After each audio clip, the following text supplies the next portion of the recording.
Bismillahirrahmanirrahim. Assalamualaikum warahmatullahi wabarakatuh. Alhamdulillahirabbil alamin. Wassalatu wassalamu ala asyrafil anbiya'i wal mursalin wa ala alihi wa sahbihi ajma'in. Qala Allah fil Qur'an, a'udzu billahi as-sami'il 'alim minasy syaithanir rajim. Bismillahirrahmanirrahim. Wa la tahinu wa la tahzanu wa antumul a'launa in kuntum mu'minin. Shadaqallah wa shadaqa rasuluhu wa ba'd.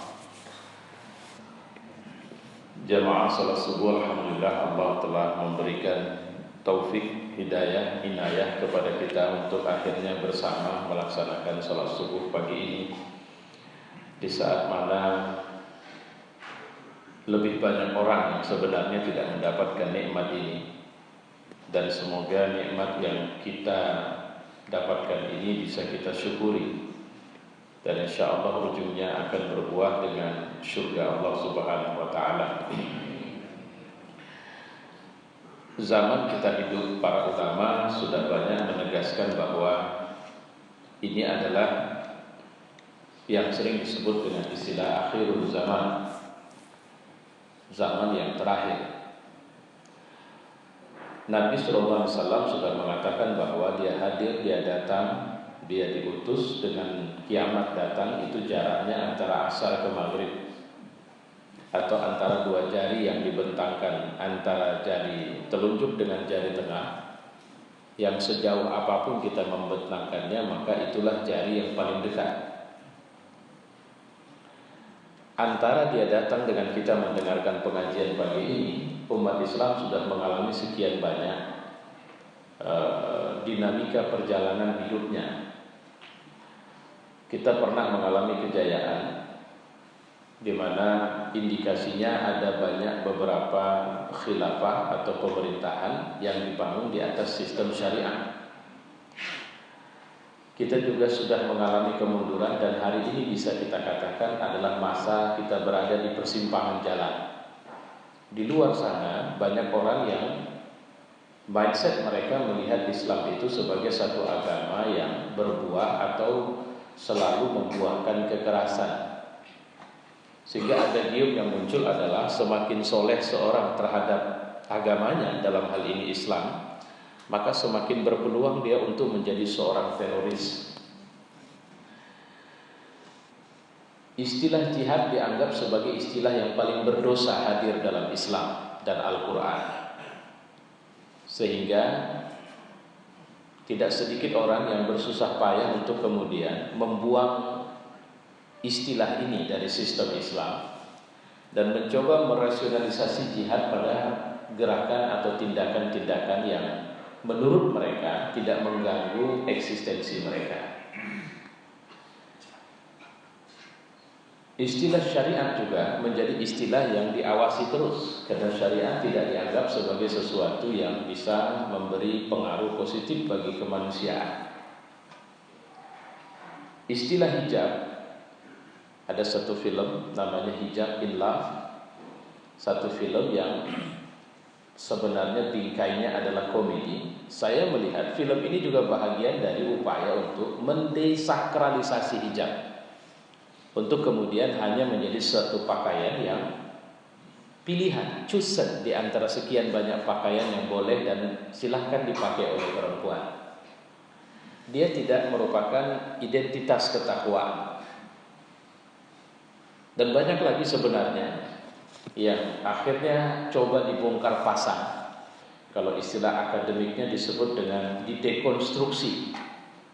Jadi ajaran Islam ini terus semakin disederhanakan, hanya menjadi sebuah ritual ibadah mahdhah saja. Dan Nabi sudah mengatakan itu. Awwalu ma yurfa'u 'alaihimun nasu yaumal qiyamah al-amanah. Yang pertama nanti akan hilang, diangkat dari kalian di antara manusia di hari akhir itu adalah al-amanah. Kalaupun kita mengangkat pemimpin, maka pemimpin itu kita akan lebih suka mengangkat yang khianat ketimbang yang amanah. Apa indikasi amanah? Yang dimaksud amanah ini bukan sekedar percaya atau dipercaya, tapi the right man in the right place. Orang benar berada di posisi yang benar atau di pekerjaan yang benar. Tapi kalau sudah khianat, yang terjadi adalah orang benar dicampakkan pada posisi yang tidak benar, dan orang yang khianat diletakkan pada posisi yang seharusnya dikerjakan oleh orang yang benar. Kalau sudah begini posisinya, maka akan terjadi kerusakan sistem.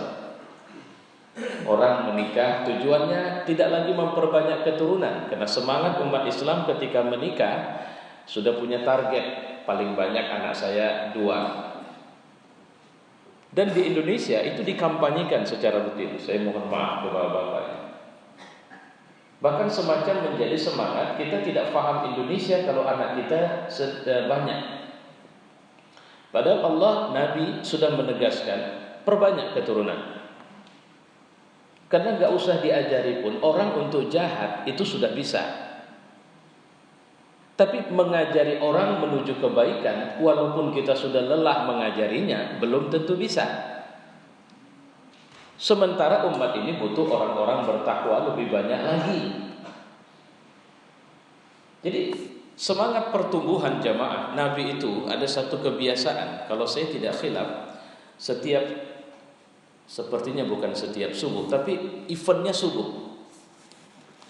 Kalau kita punya BPS, itu waktu itu langsung Nabi yang kerjakan. Hitungan jumlah umat Islam di Madinah itu dipantau Nabi dari jumlah salat subuhnya.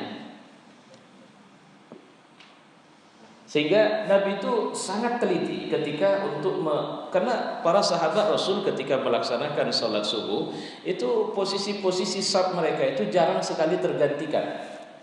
Dan itu bukan karena sudah dikapling, tapi musabaqah mereka membuat seorang hanya bisa sampai di saf itu terus. Paling naik sedikit, mundur lagi. Apa yang saya maksud dengan musabaqah? Bapak kalau mau di saf pertama, jangan datang 4:30 ke Masjid Al-Musabbihin. Datangnya harus 3:30. Ya samalah seperti kita ke Masjidil Haram atau Masjidil Nabawi. Bagaimana caranya supaya Bapak bisa subuhnya di Raudhah? Datang jam 4, selesailah, mana bisa dapat lagi. Ya. Jadi ada musabaqah, saya harus berada di saf pertama hari ini. Dan Nabi bisa menghitung jumlah pertumbuhan dari sekian ratus sampai akhirnya ke sejumlah 1.500, sampai akhirnya naik lagi ke 3.000, sampai akhirnya itu diukur Nabi dari ketika selepas salat subuh. Nabi melakukan pemeriksaan terhadap sianu mana, bagaimana perkembangan situasi di rumahmu. Nabi paham betul dengan semua data itu. Tapi sekarang kita terkadang malu untuk mengungkapkan, bahkan di Republik ini, mohon maaf ke ibu-ibu, kita paling susah untuk bisa bangga bilang, alhamdulillah, saya sudah dikaruniai 4 orang istri. Terus lantas mulai besok ibu titip ke BKN, tolong jangan panggil lagi Ustaz Latif kemari ya. Itu yang menjadi persoalan. Tapi dan kemudian kalau bicara, saya sudah dikaruniai 9 orang anak, kita terkejut, dan terkejutnya itu tidak bangga bahwa pertumbuhan jumlah umat semakin banyak. Ini internal. Jahlul ummah minal Islam. Ada kebodohan umat dari agamanya. Dari luar sana, sekarang ini ada upaya sadar yang terus-menerus memposisikan Islam sebagai agama tertuduh. Inilah yang menjadi topik pelajaran kita, Al-Ghazwul Fikri. Sebenarnya pelajaran ini insyaallah, karena sudah dimintakan saya untuk mengasuh hari ini, saya hari ini akan menyampaikan takrif atau apa definisi Ghazwul Fikri, apa target besar Ghazwul Fikri. Kalau nggak selesai, kita ketemu lagi di subuh, kalau saya tidak khilaf 2 bulan mendatang. Ya. Apa itu Ghazwul Fikri? Al-Ghazwah itu perang.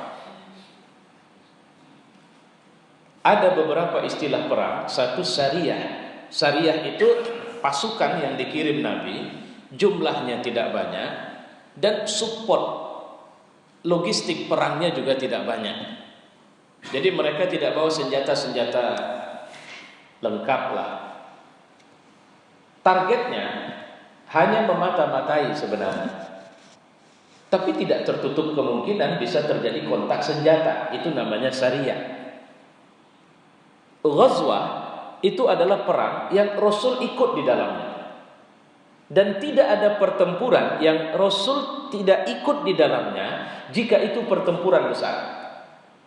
Yang pertama seperti perang Badar, kemudian perang Uhud, kemudian perang Mu'tah, Mu'tah Nabi tidak ikut, kemudian perang Tabuk, ya, kemudian perang Hunain.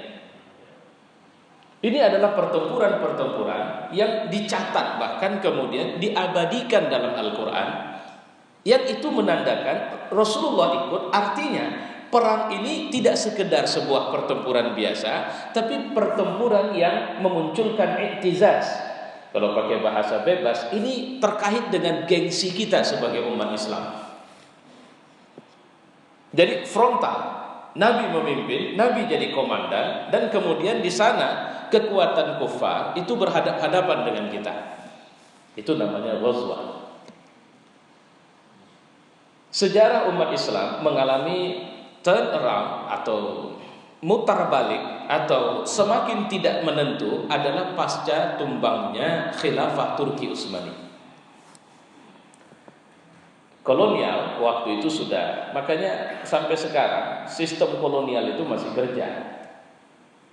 Arab itu dibancain oleh Italia, Perancis, Inggris, Spanyol. Itu aku bagian yang sini ya, aku bagian yang sini ya. Indonesia dapat jatah Belanda. Malaysia dapat, kita sempatlah ada juga Portugis tapi di ujung sana. Malaysia bagian Inggris, Spanyol juga sempat nyampe ke Filipina. Dunia ini sudah mereka lihat. Nah, persoalannya kita seringkali tidak pernah berpikir sebesar mereka berpikir untuk menaklukkan dunia. Kita nggak pernah duduk bersama di depan peta dunia. Gak usah jauh lah. Kita di Medan, saya pernah nggak kita lihat peta Medan dan kemudian membuat peta kinerja dan peta kerjanya umat Islam. Apa yang akan terjadi di Medan ini ketika kita mengerjakan ini seharusnya. Mereka duduk sama. Dan belum pernah, tolong difahami, belum pernah terjadi di antara mereka bertengkar satu sama lain, bertempur satu sama lain hanya untuk mendapatkan peta baru atau membuat peta baru dari kehidupan umat Islam yang saya maksud ini. Si A masuk, si B keluar. B kau pindah ke sana. Wallah a'lam. Siapa yang mengatur ini semua? Tapi yang pasti pasca pemerintahan Turki Utsmani tumbang, umat Islam muncul peta baru dunia Islam. Ada Irak, ada Iran, kemudian ada Jordan, ada Libya, ada Mesir, ada ya sesuatu yang dulunya itu tidak ada. Indonesia yang kita sebut Indonesia saja pun ini bahagian dari Nusantara yang mereka belah. Malaysia sama Indonesia sebenarnya adalah satu kesatuan yang bahkan ikatan budayanya itu cukup dekat awalnya. Singapura itu sebuah negeri yang sebenarnya cuma secuil, yang ketika dia merdeka sebenarnya dia berhajat masuk ke Malaysia waktu itu. Dia juga bincang ke Indonesia, tapi karena no respon, dia pergi ketemu sama waktu itu kalau saya tidak khilaf Jamal Abdul Nasir, minta advis tolong bantu kami, nggak dapat respon juga. Akhirnya kedubes Israel di Thailand mengatakan, Mas, kami mau bantu kalian, kami akan jadikan kalian sebuah negeri besar, menjadi pusat perhatian dunia. By design, Singapura itu memang awalnya rancang bangunnya Israel ikut mengagendakannya. Kalau kita baca sejarah kita akan ketemu itu. Terus bagaimana cara mempertahankan supremasi ini? Nah, ini yang harus kita pahami. Maka mereka membuat strategi perang baru. Walaupun mereka sudah meninggalkan Indonesia, walaupun mereka sudah meninggalkan Malaysia, walaupun mereka sudah meninggalkan negeri-negeri muslim, maka mereka memunculkan strategi perang baru untuk mempertahankan imperialis mereka atau kolonialisme mereka. Itu yang disebut dengan ghazwul fikri. Ghazwah, tadi saya bilang perang, Nabi ada di dalamnya. Jadi sebenarnya ghazwatul fikir atau perang berfikir ini hakikatnya adalah sebuah pertempuran gengsinya umat Islam. Tapi siapa yang memulai ofensif? Mereka. Apa yang mereka serang? Our mind. Mereka tidak bawa pistol untuk nembak mati kita, karena mereka tahu ternyata umat Islam kalau diserang habis-habisan bukan makin hancur, tapi semangatnya makin bangkit, militasinya makin muncul, bahkan akhawiyah di antara mereka semakin terikat. Lihat kasus Palestina yang terakhir. Lihat Myanmar. Ketika musyrikin pemerintah Myanmar itu mencoba melenyapkan atau melakukan genosida terhadap umat Islam, maka kita bereaksi di semua tempat. Ketika Afrika Tengah dilakukan genosida, kita melakukan bereaksi di semua tempat. Tapi apakah genosida itu memunculkan rasa takut di mereka? Jawabannya tidak. Umat Islam yang bertahan di satu negeri mengatakan tidak masalah walau saya menjadi muslim terakhir di negeri ini. Artinya apa? Pembunuhan demi pembunuhan tidak memunculkan rasa takut.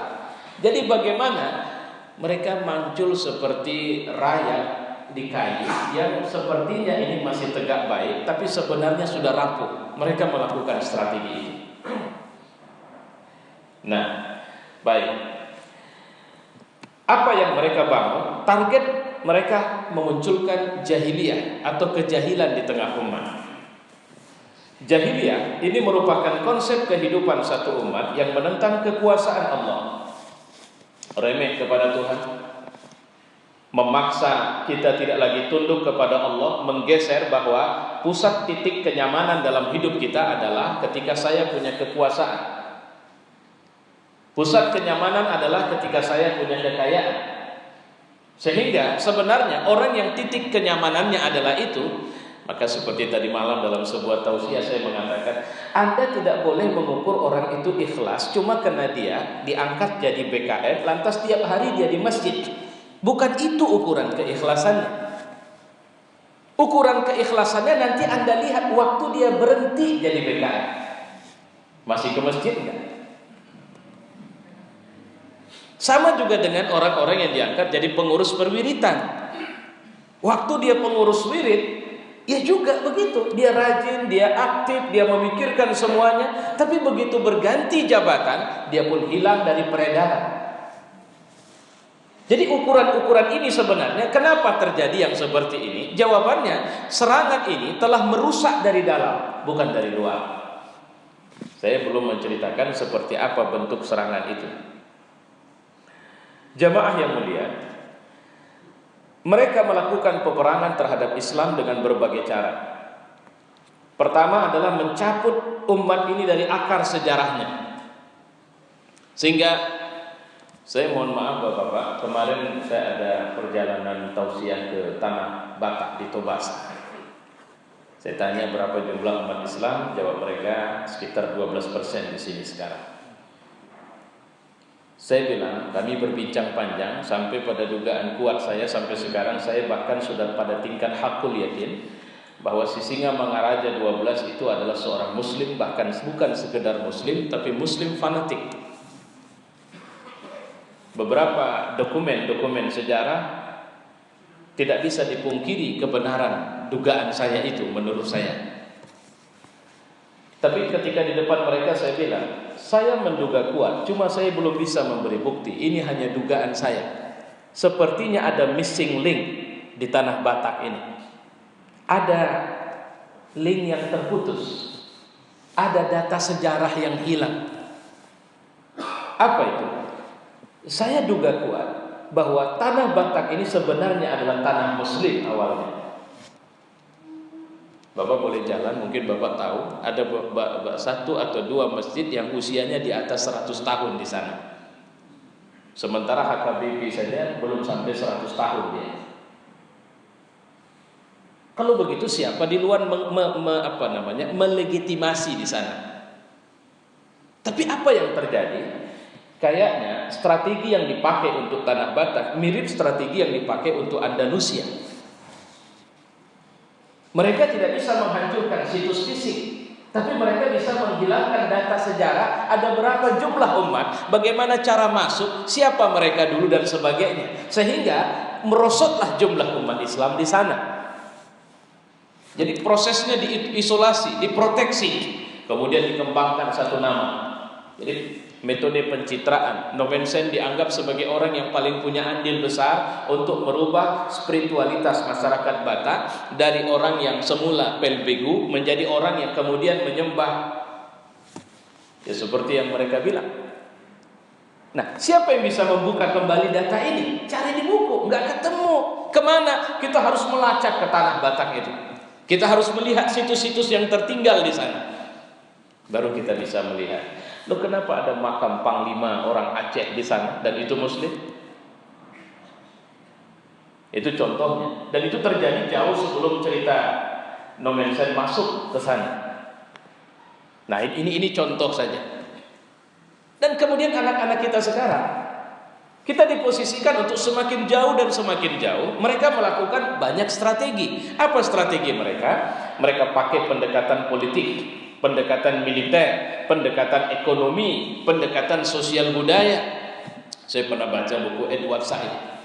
Saya lupa judulnya, tapi saya ingat betul. Buku ini tebalnya cukup banyak, halamannya cukup banyak, tapi menceritakan tentang film-film dari Amerika. Apa dia bilang? Ini wajah peradaban Amerika. Mereka tidak buat film kecuali mereka ingin mengiklankan kepada dunia bahwa inilah mereka, dan mereka ingin membangun budaya mereka di semua dunia supaya orang ikut dengan cara-cara mereka berpikir, cara-cara mereka bersikap dan semuanya. Nabi mengatakan la tattabi'anna sunana ma kana qablakum shibran bi shibrin wa zira'an bi zira'in hatta law dakhalu juhra dabbin tabi'tumuhum. Kalian nanti akan ikut tingkah orang-orang sebelum kalian. Kapan orang-orang haji harus panggil keyboard, Pak? Kenapa acara pernikahan kita oke lah kalau di tempat kita tidak, tapi di kampung-kampung? Maka saya bilang wajar kalau kampung sekarang banjir lebih cepat mudah kena di sana, walaupun pohonnya masih banyak. Wajar tanah longsor di sana juga. Kenapa? Karena kejahatan di sana jauh lebih terbuka.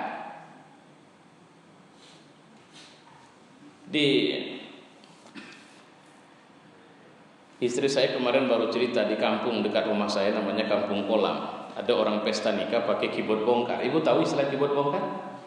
Keyboard bongkar itu, Pak, dari mulai pakai baju sampai buka baju satu-satu, sampai 3 baju dalam saja. Jam 9 sudah dibongkarin semua. Terus ada seorang aktivis dakwah, ibu-ibu, lantas negur si tuan rumah. Bu, rasanya tidak wajar. Ini acara ibadah. Tapi kemudian buat begini. Nah, ketika dia protes begitu, ngamuk sih pemain keyboardnya yang ngamuk. Karena memang ini tadi pembenaran yang mereka lakukan, kita mengira bahwa itu adalah hal wajar. Ketika itu wajar dan kita tidak lagi melawan, maka akibatnya itu tadi, dia menginfiltran pada sensitivitas kita. Kita tidak menganggap itu masalah. Alah, biasanya ini. Memang udah zamannya begini. Ini bentuk-bentuk yang dibangunkan dari sisi sosial budaya. Sama kayak film Hijab in Love. Suami istri sutradaranya, istri si Hanung, saya lupa namanya itu bilang begini, jangan gitulah. Kami kan orang Islam. Kami tidak akan hancurkan Islam dong. Kami Islam juga. Saya dengar pernyataan beliau, saya langsung bilang, pelacur itu juga banyak Islam. Perampok itu juga tidak sedikit yang Islam. Kalau cuma sekedar modal Islam. Yang sekarang ini hilang dari kita adalah pemahaman orang Islam terhadap agamanya sendiri.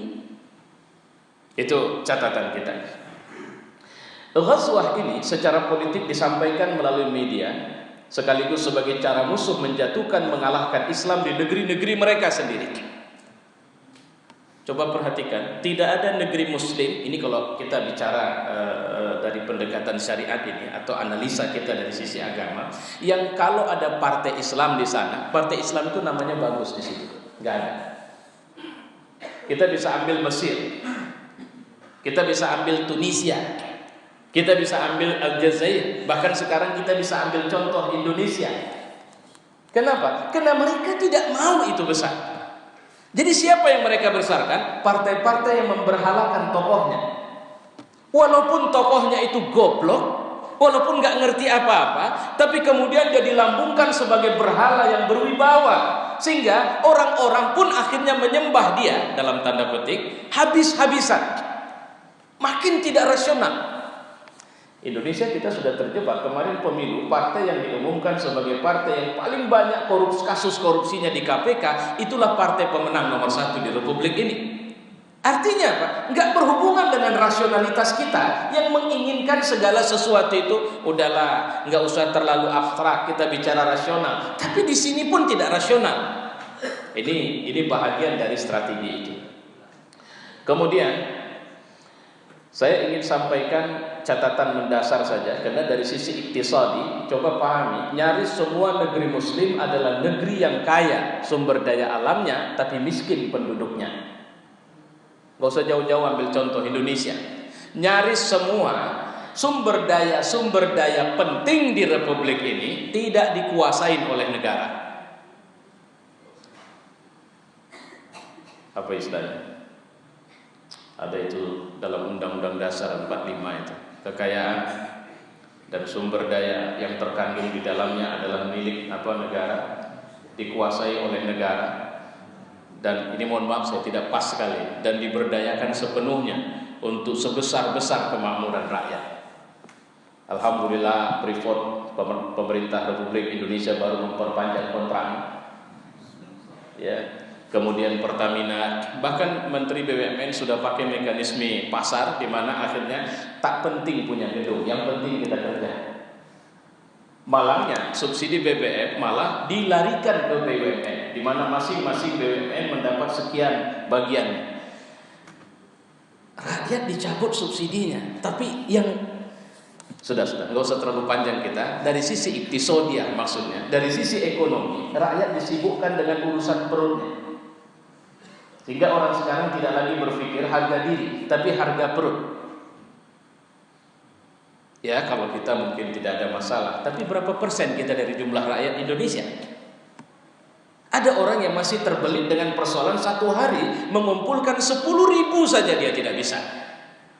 Saya pernah bilang bahwa tetangga saya itu masih perang, pagi bangun udah merepet istri kepada suami gara-gara tidak ada beras untuk belanja, tidak ada duit untuk beli beras maksudnya. Itu yang terjadi di masyarakat. Kemudian catatan kita, apa target mereka yang patut kita pahami? Tahtib, ya, tahtib al-fikrah, merusak cara berpikir umat, merusak pandangan kita terhadap Islam, merusak pandangan kita terhadap Al-Quran, merusak pandangan kita kepada Nabi, merusak pandangan kita terhadap syariat, merusak pandangan kita terhadap definisi jihad. Bahkan sekarang ada televisi yang konsisten merusak pandangan kita terhadap siapa itu haji. Ya, karena yang ditampilkan haji-haji kurang ajar semua. Ya, itu yang dimunculkan mereka. Dan itu dibiarkan. Kebohongan-kebohongan yang dibiasakan itu menjadi kebenaran baru yang diterima oleh masyarakat kita. Apalagi setelah merusak cara berpikir umat terhadap agamanya. Kita seringkali menemuin orang kalau sudah bicara, Bapak, ini jihad ini. Jangan sebut-sebut jihad lah Pak, ngeri pula aku jadinya. Kenapa rupanya dengan jihad? Kita curiga dengan orang-orang yang menggunakan simbol-simbol penting agama kita sendiri. Gitu. Nah, ini dari sisi berpikir.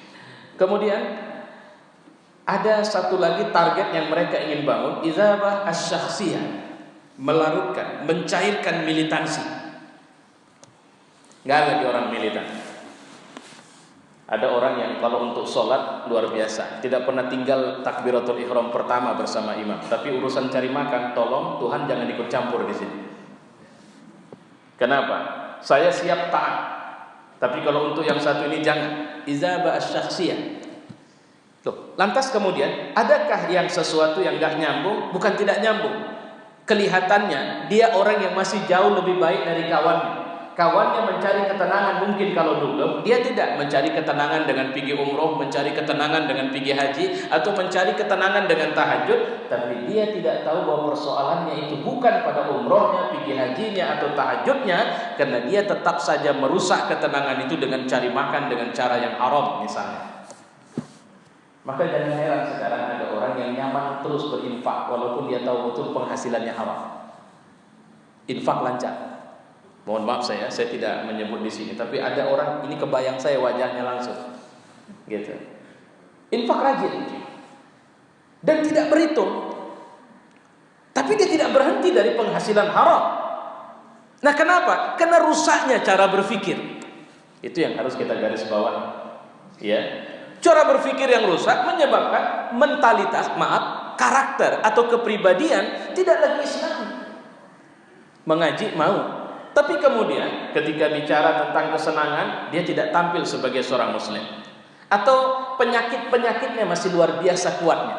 Penyakit riaknya, penyakit sombongnya, penyakit ujubnya, penyakit dengki sama orang lain, penyakit menganggap diri lebih hebat dari orang lain, penyakit senang kalau dia disebut-sebut banyak orang. Ini catatan, ya. Larutnya kepribadian muslim sehingga menjadi kafir bukan sesuatu yang mustahil. Dibuktikan dari orang-orang Islam yang menjadi murtad, walaupun jumlahnya tidak banyak. Sekarang mayoritas umat Islam kufur dari Islam dengan tidak mengerjakan perintah Allah, bahkan curiga dengan perintah Allah, tidak setuju dengan perintah Allah. Bahkan ada seorang alim yang tega-teganya di saat nyaris anak-anak muslimah berpakaian tidak benar, dia malah meributkan tentang busana muslimat yang seharusnya dengan mengatakan tidak ada bab wajib dalam berpakaian. Anda cuma harus boleh atau silahkan memakai pakaian yang layak menurut Anda. Kalau menurut saya itu sama saja dengan menurut syahwat saya. Itu bahagian dari yang kedua. Baru target ketiga adalah riddah. Hati-hati Bapak, yang disebut riddah ini murtad itu ada 3. Irtidadul amal, kita murtad dari beramal. Irtidadul fikir, murtad cara berfikir. Baru kemudian irtidadul akidah, murtad prinsipnya, keyakinannya. Maka hati-hati, ada orang dia masih sholat, dia masih haji, dia masih puasa, dia masih baca Quran, tapi dia tidak muslim. Kenapa? Dia rusak pada sistem pembentuk agamanya. Di mana rusaknya? Dia menempatkan imamnya jauh lebih ngerti dari Allah. Dia menempatkan ada seorang sahabat jauh lebih mulia dari Nabi SAW. Atau dia menyebut ada orang lain selain Nabi yang kita tunggu untuk meluruskan agama ini. Seperti Syiah misalnya. Syiah itu ada satu keyakinan mereka bahwa ada Quran yang sampai sekarang masih tersembunyi dan hanya imam-imam tertentu yang tahu. Nggak habis pikir saya. Kalau dia bilang hanya imam tertentu yang tahu, itu sama artinya dia bilang bahwa mereka pun masih sesat karena Quran yang benar belum dipegang. Dan kalau mati sebelum Al-Quran yang benar itu keluar, itu sama saja mereka matinya tidak benar. Di mana logika keyakinan seperti itu? Ini yang harus kita garis bawahi. Atau mereka menyebut ada orang-orang yang pautan usianya atau waktu hidupnya jauh dari Nabi, itu juga memiliki kadar kemaksuman yang sama, bahkan lebih dari Nabi. Ini irtidatul akidah. Apalagi bentuk, nah ini yang dikhawatirkan irtidatul akidah, demam batu aki. Saya nggak ngerti setan mana yang masukkan ini, sehingga hampir di semua sudut. Bahkan ternyata saya pertama nggak sadar, Pak, karena setiap saat ada muncul kiriman-kiriman dari sosial media. Rupanya ini fenomena Indonesia sudah. Tadi malam saya men-share ke sosial media pertanyaan demam batu batu aki jangan sampai menjadi merusak akidah. Banyak respon. Salah satu respon, Ustadz, di kantor saya, teman-teman saya kalau pakai batu begitu, rasa percaya dirinya lebih mudah muncul. Wah, kalau begitu ini sudah syirik ya. Mirip kayak Bapak kalau tidak merokok nggak bisa datang pikiran. Wah, ini gawat ini. Ya. Nah, ini udah masalah akidah ini. Ya. Jadi mohon maaf Bapak, cara ini saya belum bicara lebih serius ini, tapi hanya mentakrif dulu. Cara ghazul fikri itu salah satunya ini, menyibukkan kita dengan hal-hal yang sepele, tapi kemudian merusak kita dari sisi akidah. Itu yang berbahaya.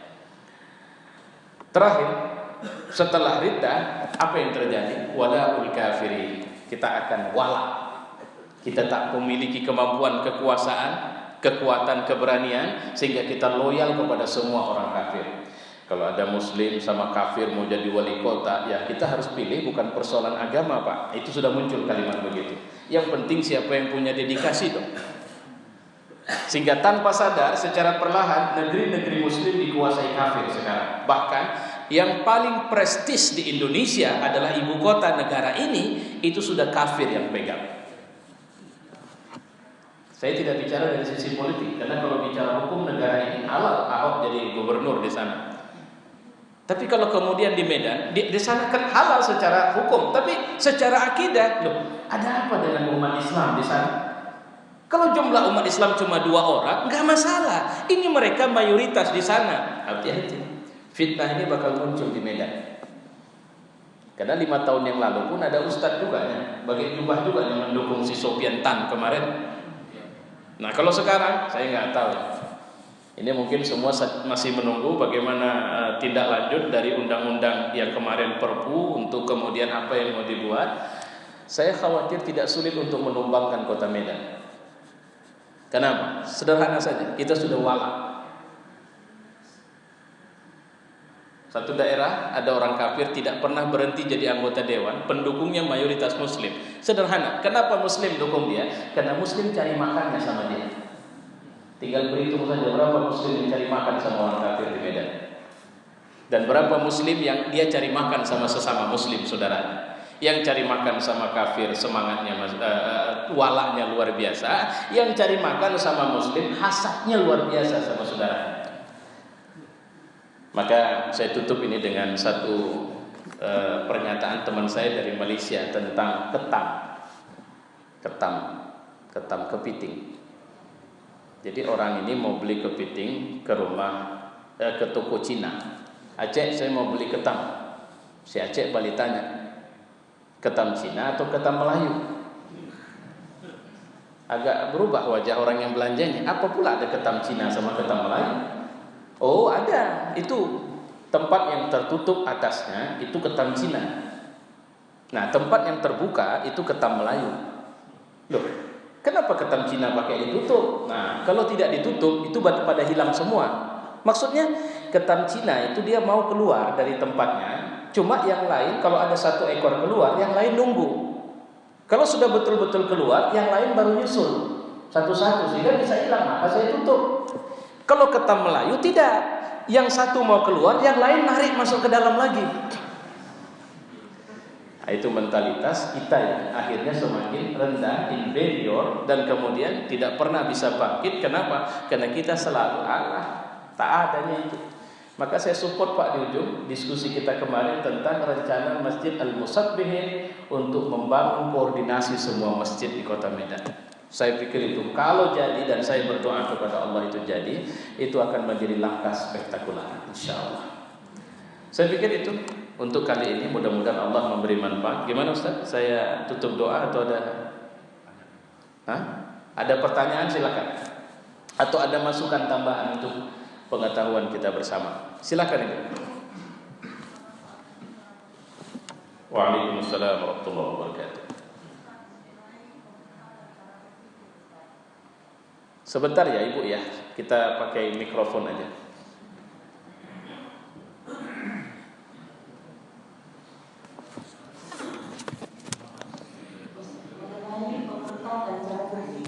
Iya. Di sini saya ada membaca tafsir inspirasi Ustaz. Dan itu Ustaz di Kota Medan sendiri Ustaz yang menerbitkannya. Dalam surat Al-Ahzab yang menyebutkan bahwa Al-Ahzab ayat berapa? Al-Ahzab 59 Ustaz, mengenai menutup aurat Ustaz. Jadi kan Ustaz, beliau menafsirkannya bahwa aurat itu tidak mutlak Ustaz. sesuatu yang tidak mutlak. Jadi hal ini kan Ustaz PR juga buat Ustaz-Ustaz yang lain. Mengapa hal ini bisa berkembang di media Ustaz? Dan ini kan pemurtatan cara berpikir Ustaz. Terima kasih. Saya belum bisa paham dengan kata tidak mutlak ini maksudnya apa. Di dalam tafsir itu ada tafsirnya di sini. Tafsir inspirasi Ustaz. Ada di sini di Ustaz. Nah, coba saya lihat.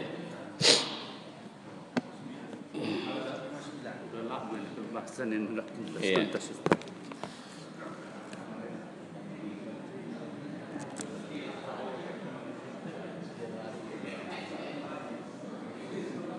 Saya nggak kenal orangnya.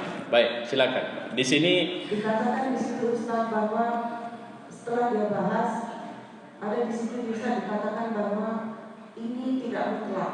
Berarti kita menutup aurat kita itu tidak mutlak. Ya, sebenarnya nggak yang baru Ibu. Ini masalah udah apa istilahnya? Udah masalah sampah kalau dibilang, masalah klise. Kenapa? Sebelum ribut-ribut di Indonesia, sebenarnya serangan berpikir itu pertama sekali terjadi di Mesir. Di Mesir itu ada seperti Ahmad Amin, Toha Hussein, yang mengatakan atau menulis satu buku berjudul Tahrirul Mar'ah, kebebasan perempuan. Dia mengangkat jilbab dan mengatakan, mulai hari ini perempuan Mesir merdeka. Mereka tidak boleh lagi terkungkung oleh tradisi yang membelenggu mereka untuk maju dan menginjak jilbab itu di bawah. Jadi apa yang terjadi, apa yang dibilang Quraish Shihab, apa yang dibilang Cak Nur almarhum waktu dia masih nyeleneh berpikirnya, sewaktu dia masih muda dulu, itu saya bilang itu copy paste itu semua, termasuk ini. Ini penjelasan yang tidak bertanggung jawab. Apa yang dia maksud dengan inspirasi? Mungkin inspirasi untuk kita ribut kayak begini, sehingga kita akan semakin mendalam. Kalau baik sangkanya begitulah, dipancing-pancingnya supaya kita makin diskusi. Peraturan ini tidak mutlak. Jika karena satu alasan tidak dapat dilaksanakan, Allah Maha Pengampun, Maha Pengasih. Saya menerjemahkannya begini. Ini penjelasan dia yang saya terjemahkan. Ini baru saya baca. Peraturan ini tidak mutlak. Jika karena satu alasan tidak dilaksanakan, Allah Maha Pengampun. Kenapa Allah mengampunkan? Karena dosa. Kalau begitu, dia sebenarnya menampilkan makna tersirat bahwa tidak mengenakan busana muslimat sebenarnya berdosa. Cuma nggak apa-apa, Allah Maha Pengampun kok. Nah, kira-kira begitulah penjelasannya. Kedua, kita nggak usah heboh betul, karena pertama, bukan tidak mungkin keterbatasan kemampuan berpikir dan mengulas kajian ini oleh dia. Tapi yang pasti, apa yang dia bilang tidak kebenaran. Kebenarannya malah ayat itu. Ya, ayat itu apa? Qul lil mu'minin qul li azwajik wa banatil mu'min dan seterusnya. Ya, untuk mereka harus menjulurkan, menutup aurat mereka. Mendalami memahami Al-Quran, pertama kita harus bisa melihat konteks moralnya. Kedua, untuk bisa mendapat pesan moral dari apa ayat itu, kita kemudian harus mendudukkan atau meletakkan kenapa ayat ini muncul kemarin. Apa pesannya? Ayat Al-Quran adalah ayat-ayat yang tidak berdiri sendiri. Pada konteks tertentu, dia seluruhnya bicara kehormatan kita sebagai manusia. Ya. Nah, persoalannya sekarang, bagaimana kita meletakkan atau memahami ini? Ya udah, saya pikir tinggal checklist merah saja. Penjelasan ini tidak bisa diterima dan lemah sekali. Dan kalau saya bilang, ini penjelasan yang tidak bertanggung jawab. Kenapa? Kenapa tidak bertanggung jawab? Karena dia meninggalkan keraguan. Seharusnya ketika dia menafsirkan inspirasi, Al-Quran itu diawali dengan kalimat la raiba fihi, tidak ada keraguan di dalamnya. Kenapa ketika dia memberikan penjelasan malah awak jadi ragu? Oh tidak, saya tidak buat keraguan. Saya malah menjelaskan sesuatu yang selama ini salah. Dan kira-kira begitulah. Di mana salahnya? Apa masalahnya? Apa masalah ayat itu? Kenapa kemudian dia mengatakan peraturan ini tidak mutlak? Apa dasarnya? Dan kenapa dia menghubungkan Allah Maha Pengampun, Maha Pengasih? Ya. Nah, ini sesuatu yang unik ini. Padahal qul li azwajik, ini adalah al-amru lil wujub. Ini perintah kepada wajib kalau kita bicara dari sisi kaidah. Ya, enggak ada persoalan. Wa nisa'il mu'minin, dan semua perempuan mukmin yuddina 'alaihinna min jalabi bihinna, bahwa mereka hendaklah menutup jilbabnya ke seluruh tubuh mereka.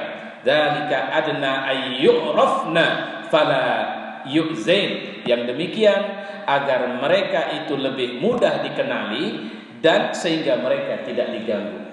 Kalau kemudian yang diributkannya adalah batas-batas menutup, welcome.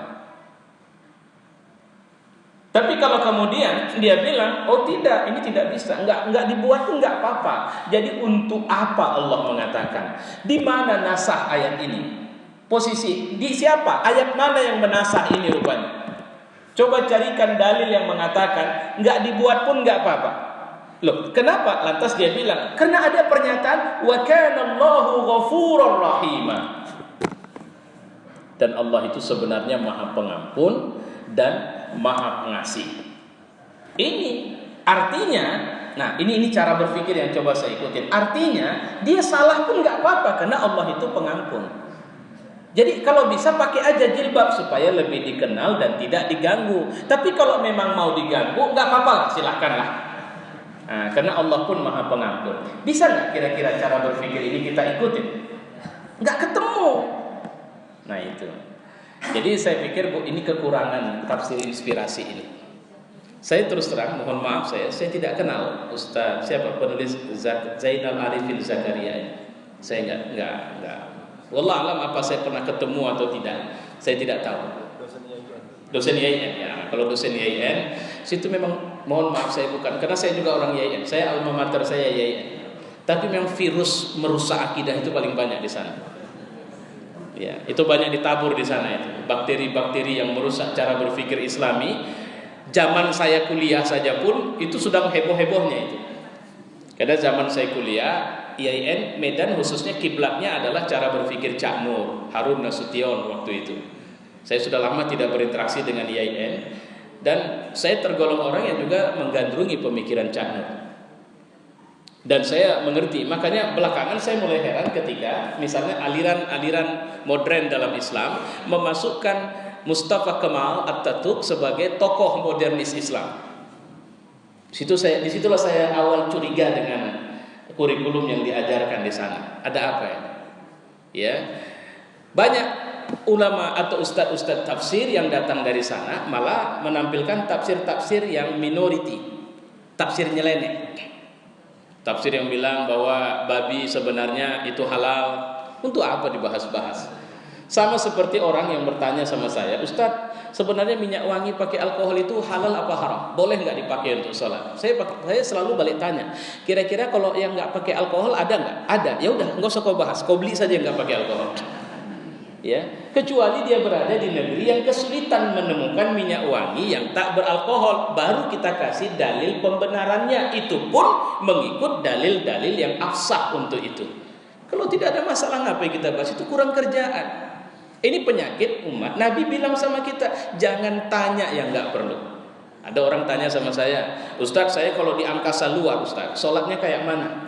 Kiblatnya ngadapnya kemana? Apa kita ke bawah? Saya bilang begini, nanti gini aja, nggak usah lah pala kau tanya sekarang, nanti aja kalau udah sampai di sana BBM saya.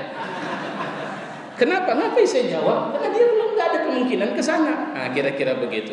Nah, ini bentuk-bentuk yang mencoba merusak tatanan dengan penjelasan yang membuat kebingungan. Saya tidak tahu apakah ini kekhilapan beliau atau wallah alam bisawab. Karena para alim selalu membuat penjelasan atau buku itu diawali dengan rasa takut mereka kepada Allah sehingga jadilah buku itu penuh keberkahan.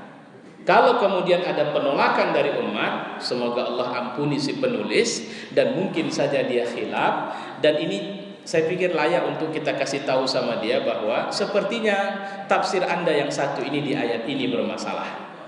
Saya pikir itu. Iya Pak, kalau persoalan pengantar MUI, saya khawatir dia tidak baca di dalam. Iya, Saya pernah buat buku, mohon maaf saya pernah buat buku, waktu itu wakil gubernur masih Mas Gatot, saya minta dia kata sambutan. Apa dia bilang?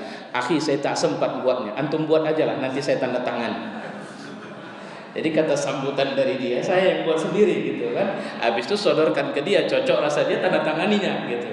Nah, kira-kira begitunya itu. Makanya repotnya kita kalau kemudian ini tadi, hati-hati orang yang mengambil justifikasi kepada lembaga atau ulama-ulama besar. Makanya orang alim Rabbani dia tidak asal saja mengantarkan satu buku. Dia harus baca itu.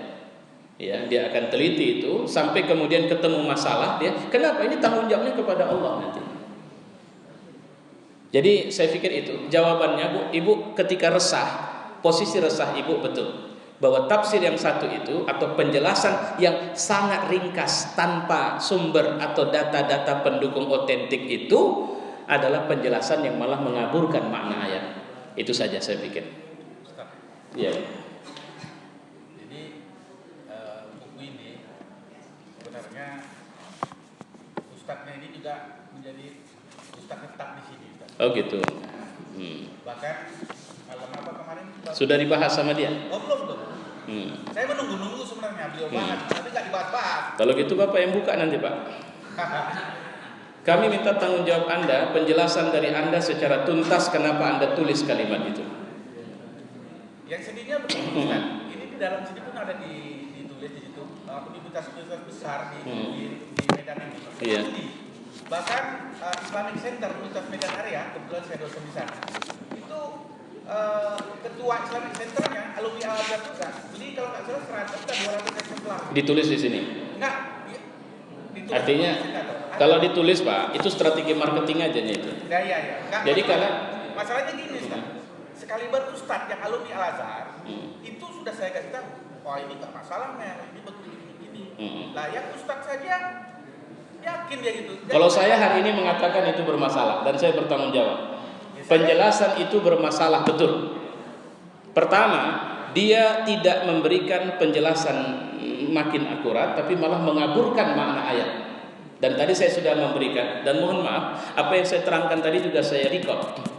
Ya, Bapak-bapak bisa mendengar ulang penjelasan saya nanti, insya Allah di YouTube. Ya, saya cuma mau bilang, saya sudah tadi membuat logika penjelasannya, yang ternyata malah membuat kaburnya makna ayat itu. Dengan mengaitkan dengan Allah Maha Pengasih lagi Maha Penyayang. Peraturan ini tidak mutlak. Kalau dalam situasi tertentu, iya memang kalau dalam situasi tertentu nggak usah dibahas. Misalnya perempuan di penjara, dia tidak dikasih jilbab, dia tidak dikasih baju yang layak, lantas cuma sehelai kain saja. Bagaimana dia sholat, nggak usah dibahas. Kalau sudah begitu keadaannya, itu babnya wilayah darurat. Terus wanita bekerja, apa lantas dibenarkan? Kalau dia bekerja di sawah, apa dia harus pakai kaos kaki? Itu nggak usah dibahas yang begitu. Nah, itu maksudnya. Karena bicara wanita bekerja di sawah, kita pulang dulu kepada bagaimana kebenaran atau pembenaran Islam terhadap wanita karir misalnya. Seperti apa batas-batas bagaimana mereka bisa keluar. Terus kalau kemudian ada ulama dengan latar belakang dia dari Al-Azhar dan macam-macam, saya mohon maaf Pak, kalau yang begitu, makanya sering saya bilang Zuhairi Misrawi itu keluaran, kalau nggak khilaf saya dari Mesir, saya tidak pasti. Itu jaringan Islam liberal, dan itu agak sedikit, bukan agak, memang nakal itu statementnya tentang Islam. Ya, Nasir Hamid Abu Zaid, para ulama Al-Azhar mencabut ijazah Al-Azharnya, padahal dia dianggap sebagai Syekhul Kabir di sana. Kenapa? Karena statement-statement yang menurut mereka dia sudah keluar dari Islam. Jadi institusinya tidak lantas melegitimasi dia itu sama seperti institusi. Itu yang harus kita garis bawahi. Hamka nggak pernah keluar dari Al-Azhar, nggak pernah keluar dari universitas, tapi kita belajar sama dia. Dia guru kita. Itu contohnya maksudnya. Jadi ketika kita nggak usah jauh, bagaimana cara Allah menjaga kebenaran adalah tidak tenangnya kita mendengarkan fatwa yang menyeleneh itu. Saya tidak tahu kabarnya ada seorang alim di Mesir, muftinya mengeluarkan fatwa. Tahun 2014 itu banyak fatwa aneh di Mesir.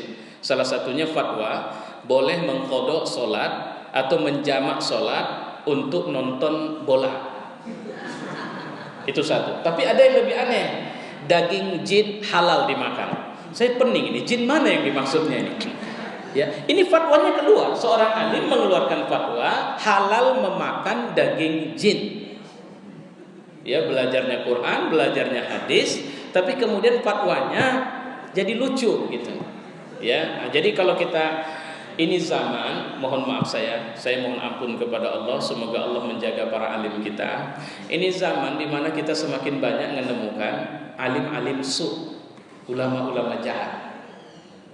Siapa mereka? Mereka adalah orang yang lebih suka kedudukan mereka di antara manusia yang mereka perhatikan ketimbang kedudukan mereka di hadapan Allah. Ini terakhir untuk menutup ini. Saya banyak orang suruh saya buat buku. Ustadz, buatlah buku supaya pemikiran Ustadz bisa didengar banyak orang atau dibaca. Setiap saya ingin mau buat buku, saya pergi dulu ke toko buku. Terus terang sampai sekarang begitu. Apa yang saya lihat, apa yang mau saya tulis itu saya tengok sudah ada ditulis orang belum. Kalau sudah, saya nggak jadi nulis. Kenapa? Untuk apa saya nulis buku kalau hanya mengulang apa yang ditulis oleh seorang alim? Terus kalau nulis buku untuk cari makan, ini beda. Orang alim dulu nulis buku untuk mewariskan ilmunya. Maka itulah kenapa buku mereka sampai sekarang bisa dibaca. Tapi kalau orang cari makan, biaya promosinya tinggi itu nanti. Tapi habis itu pun orang belum tentu membacanya kan. Itu yang harus kita garis bawahi juga. Ya. Jadi kesimpulannya, saya lebih suka bapak-bapak silahkan mempertanyakan secara tegas kepada ustadz yang memang juga mengajar di sini. Tolong ustadz, hari ini kami minta Anda terangkan pendapat Anda tentang surat Al-Ahzab itu. Kami mau dengar. Ya. Kenapa? Karena kalau tidak, kita akan membiarkan dia berada dalam kesalahannya juga. Gitu. Nah, apakah perlu kita sandingkan dengan ustadz yang lain? Gak usah dulu. Mungkin itu tadi, mungkin dah salah ketik, mungkin tah memang, oh ini memang gak begini maksud saya, gitu. Nah, saya pikir itu yang harus dilakukan. Jadi jangan ditunggu-tunggu. Itu yang maksud saya. Jangan ditunggu kapan dia nyebutkan itu. Karena ternyata dia pun tidak tahu mungkin. Ketika dia menuliskan itu, cara berpikirnya dengan sekarang mungkin pun sudah berubah. Wallahu a'lam bishawab. Kita baik sangka saja dulu bahwa mungkin ini salah ketik, atau mungkin dia kemarin itu memang agak terkena virus berpikir liberal, sehingga kemudian karena Nabi sudah memberikan penjelasan, ya.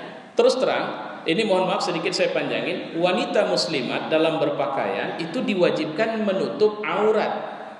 Bukan pakai jilbabnya yang paling. Kenapa Allah menyebutkan jilbab di situ? Karena itulah pakaian yang ma'ruf dikenal orang Arab waktu itu. Cuma cara makainya yang Allah suruh dibenahi.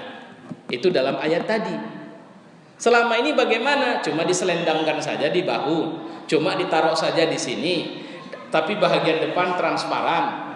Kita banyak sekarang ketemu artis di depan kayaknya dia sudah bagus betul, tapi begitu ngadap ke belakang hampir semua kelihatan. Nah, misalnya begitu. Jadi lebih menekankan menutup auratnya. Makanya kalau ada orang bilang jilbab tidak wajib, saya bilang nggak masalah, saya setuju dengan pendapat Anda. Tapi menutup aurat itu wajib. Terserah Anda nggak mau pakai jilbab nggak apa-apa, tapi tutup aurat. Ya kan? Kembali, apa yang namanya nutup aurat? Tidak transparan, apalagi tidak membentuk tubuh, dalam arti kata tidak ketat. Apalagi tidak modis. Ibu hati-hati, ibu pakai jilbab tapi kemudian dibuat sehingga akhirnya tidak muncul pesan takwanya dari pakaian itu. Yang muncul tetap seorang perempuan yang bertampilan modis saja misalnya. Itu akan merusak kesucian jilbab itu secara khusus. Saya pikir itu. Baik, mohon maaf saya karena ustadznya rupanya mengajar di sini, saya menganjurkan coba kita minta dia membahas ini dan kita dengar pendapatnya secara utuh tentang ayat itu. Kalau ternyata itu masalah, saya pikir cuma dua itu. Kalau dia memang seperti ini yang dia bilang, dia terkelompokkan sama dengan kelasnya Cak Nur, sama dengan kelasnya Quraisy Shihab itu. Tinggal itu saja. Pandangannya tentang jilbab sama dengan Quraisy Shihab, sama dengan Nur Khalis Majid. Kenapa? Karena bagi mereka berdua ini busana muslimat itu yang penting asal cocok aja lah, pantas. Cak Nur itu bilang kepantasan. Kalau Quraisy Shihab mengatakan ya kelayakan. Jadi kalau layak dan itu dianggap sebagai sesuatu yang baik, ya sudah, tidak ada masalah. Tapi malangnya standarnya jadi nggak jelas. Itu yang harus kita garis bawahi. Wallahu a'lam bishawab. Gimana Ustaz? Kita tutup doa.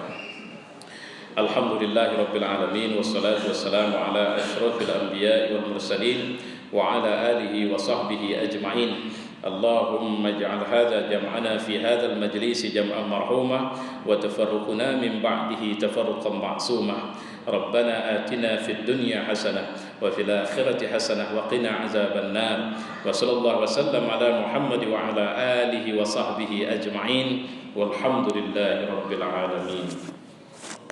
السلام عليكم ورحمة الله وبركاته.